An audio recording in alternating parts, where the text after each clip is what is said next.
سلامونه وخت مو په خیر تاسو ته له زیر نیوز سرویس څخه د نن ورځې د مهمو خبرونو ټولګي ته راغلاست وایو. نن دوشنبه د 1404 هجري لمریز کال د چنګاښ دیمه چې د 2025 زیږدیز کال د جون له 23 سره برابر ده. زه شبنم وزیری یم او تاسو ته له زیر نیوز سرویس څخه د هیواد او نړۍ مهم خبرونه وړاندې کوم. خو په سر کې د مهمو خبرونو سرټکی. په افغانستان کې د یونما څنګه په افغانستان کې د یونما مشره روزا اوتنبایوا بنن د افغانستان په اړه د ملګرو ملتونو امنیت شورا ته وینا وکړي. د اسلامي امارت بهرنیو چارو وزیر د اسلامي همکاریو سازمان ناسته کې د ایران پر اټومي تاسیساتو د امریکا بریدونه د ایران ملي حاکمیت او ځمکنۍ بشپړتیا نقضول دي. په افغانستان کې د شدید لوږې د خطر زنګ د خوړو نړیوال پروګرام وايي 15 میلیونه خلک له شدیدې لوږې سره مخ دي. د افغاني سرې میاشتې مشر او د ملي ټولنو د نړیوال فدراسیون مسؤل لیدنه کډوالو ته د بیړنیو مرستو د راټولولو په موخه وشوه. د اسلامي همکاریو سازمان د اسرایلو له لوري پر ایران، سوریه، لبنان او غزې بریدونه د نړیوالو قوانینو ښکاره سرغړونه ده. او غزه کې د لسیزې غمیزې دوام د اسرایلو په تازه برید کې 15 مرسته غوښتونکي فلسطینیان وژل شوي. د خبرونو تفصیل. په افغانستان کې د یونما مشرانن د افغانستان په اړه د ملګرو ملتونو امنیت شورا ته وینا کوي. په افغانستان کې د یونما څنګه ویلي چې ټاکل شوی په افغانستان کې د یونما مشره روزا اوتنبایوا نن د افغانستان د وضعیت په اړه د ملګرو ملتونو امنیت شورا ته خپل راپور وړاندې کړی. متقي د اسلامي همکاریو سازمان ناسته کې د وینا پر مهال د ایران پر اټومي تاسیساتو د امریکا بریدونه وغندل. د اسلامي امارت بهرنیو چارو وزیر مولوي امیر خان متقي په خپل وینا کې د ایران پر اټومي تاسیساتو د امریکا بریدونه وغندل او دوام یې په سیمه کې د بې ثباتۍ پر پراختیا اندېښنه څرګنده کړه. نوموړي د ایران ملي حاکمیت او ځمکنۍ بشپړتیا نقض د نه منلو وړ وګاڼه او له ټولو اړخونو یې وغوښتل چې د ډیپلوماسۍ له لارې ستونزه حل کړي.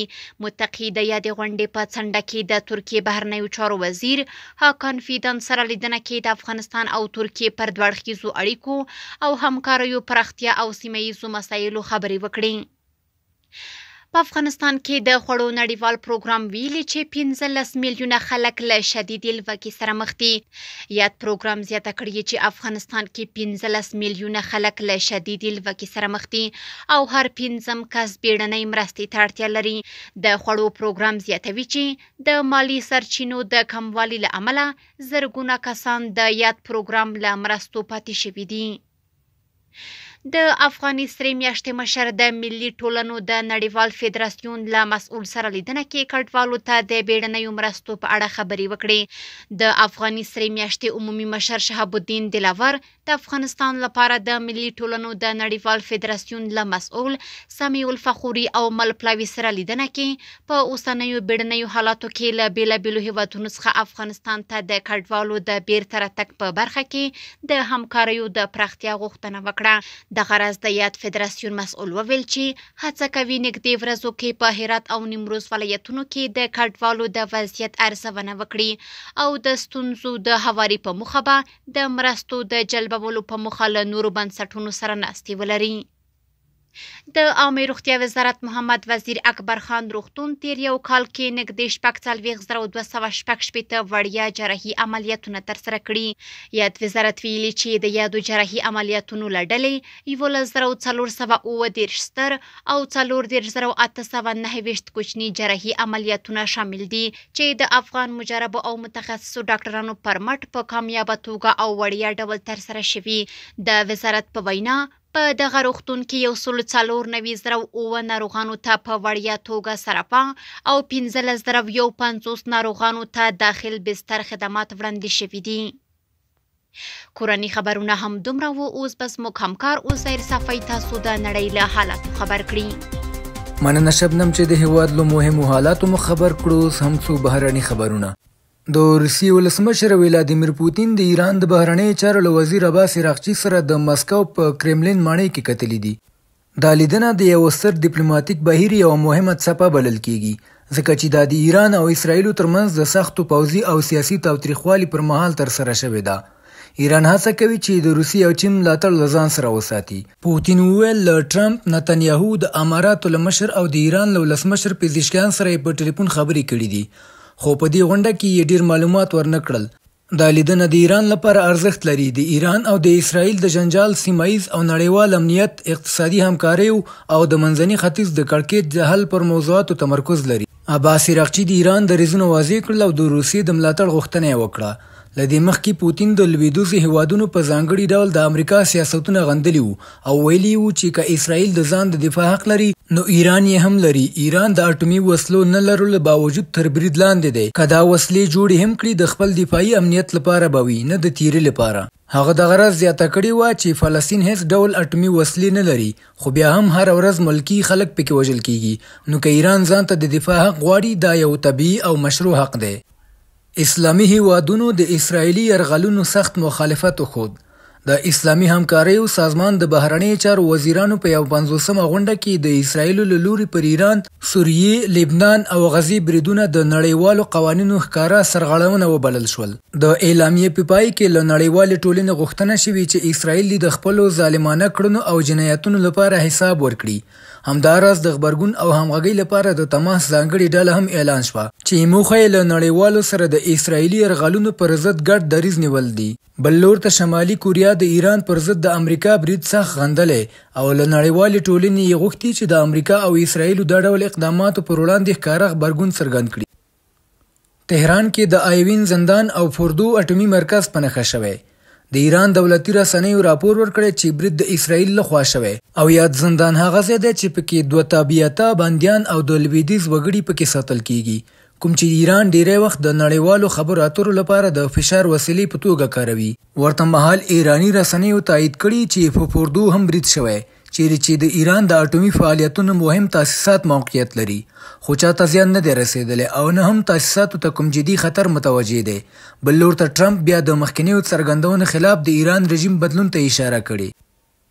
د غزې درد 5 بېګناه فلسطینیان په اسرائیلي برید کې وژل شوي او ګڼ نور ټپیان دي. د غزې په نوسیرات سیمه باندې برید کې مرستندویه خیمې او بشري مرستو ته تمه لرونکي کسان په نښه شوي دي.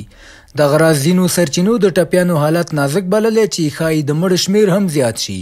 تر اوسه اسرائیلي پوځ د دې بریدونو په اړه رسمي غبرګون نه دی ښودلی. د بشري حقوقو نړیوال سازمانونه وایي د جګړې دوام او د مرستو خنډونه د غزې زرګونه کورنۍ له لوږې، قحطۍ او بېکورۍ سره مخ کړي دي. دمشق کې ځانمرګي بریدګر 20 تنه وژلي. د سوریې په پلازمینه دمشق کې د یوناني ارتودوکس مار الیاس کلیسا دننه پرون خونړی ځانمرګي برید شوی چې لږ تر لږه 20 تنه وژل شوي او تر 50 زیات نور ټپیان دي. د راپورونو له مخې بریدګر چې ویل کېږي له داعش ډلې سره تړاو لري د عبادت پر مهال کلیسا ته ننوت. پر عبادت کوونکو یې ډزې وکړې چې وروسته یې ځان والوځاوه. د سوریې موقت ولسمشر احمد شریعت برید غندلی او ژمنه یې کړې چې د مذهبي اقلیتونو د خوندیتوب لپاره به جدي ګامونه پورته کړي. او د پای خبر هم دا چې د روسیې هوایي بریدونو کیف او نور سیمو کې 6 تنه وژلي او لسګونه نور ژوبل دي. بریدونه د پلازمینې په ګڼو استوګنیزو سیمو ترسره شوي چې روغتونونه، ورزشي مرکزونه او د میټرو هغه تمځایونه هم پکې زیانمن شوي چې خلک یې د پناهځایونو په توګه کاروي. په ورته وخت کې د یکشنبې ماښام د چرنیف په سیمه کې د روسي ډرون برید 2 تنه وژلي او 10 نور چې 3 ماشومان هم پکې شامل د ټپیان شوي دي. د غراز په بیلاد سیرکوا ښار کې 1 تن وژل شوی او 8 نور ژوبل دي. بهرني خبرونه هم دومره او د ورزش له ډګره به مو زما همکاره شبنم وزیري خبر کړي. له عزیر صافینه په مننه چې تاسې د نړۍ له وروستیو مهمو پیښو خبر کړئ. اوس هم ورځو د سپورټ ډګر ته.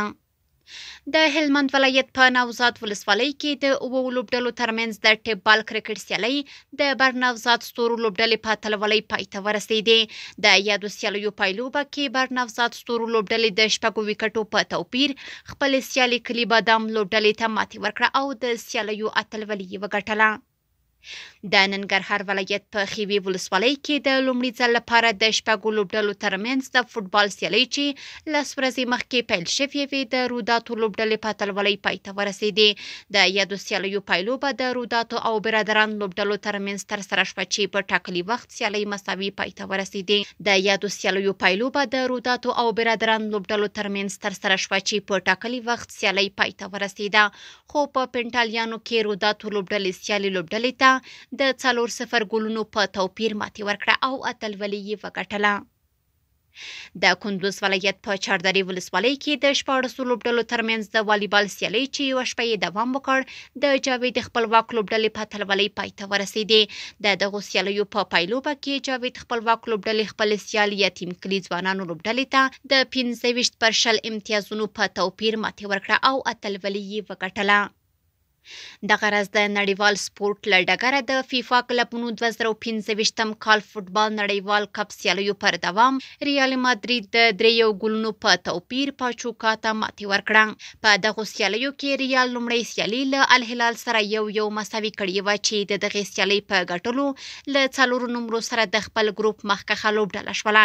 دغه سیالۍ د 32 لوبډلو په ګډون چې په 8 ګروپونو کې به له یو بل سره سیالي کوي د امریکا متحده ایالاتو په کوربتوب د روانې میاشتې په 14 نیټه پیل شوي او د جولای تر 14 به دوام وکړي.